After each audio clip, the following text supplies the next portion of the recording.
Ebyokwerinda binywezeddwa okwetoloola kkooti enkulu mu kibuga Kampala abantu abagambibwa okwenyigira mu kutemula bamaseeka bwe babadde nga baleetebwa mu kkooti okuvunaanibwa.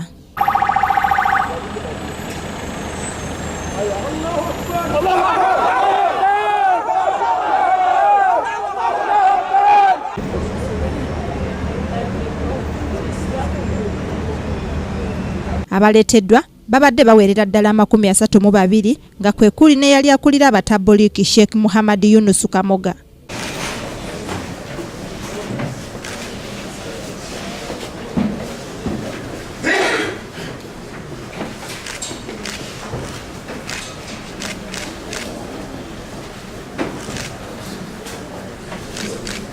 Okuwulira omusango guno kukulembeddwamu abalamuzi abaweerera ddala 3 nga bano bakulembeddwamu omulamuzi Muhanguzi Ezekiel.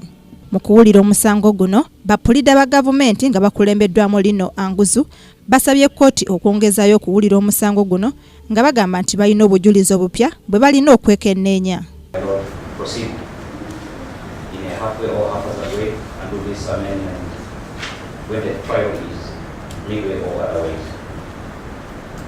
And therefore, in view of all this, my Lord, I am making a humble prayer that you graciously grant me for that time and adjournment. First of all, to appreciate all the issues in this.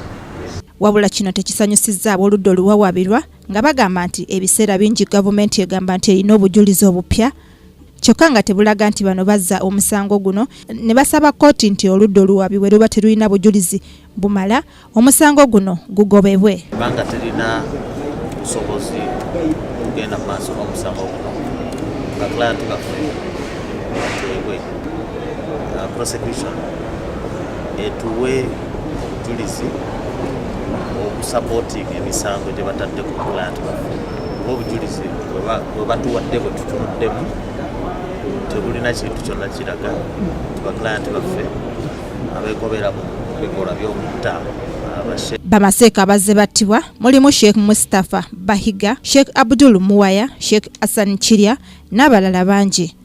Omusango guno gwongezeddwayo okutuuka ng'ennaku z'omwezi 9 omwezi ogw'omunaana omwaka guno gwennyini.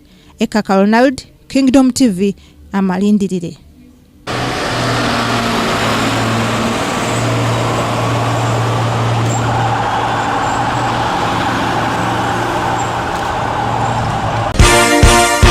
This is Kingdom TV.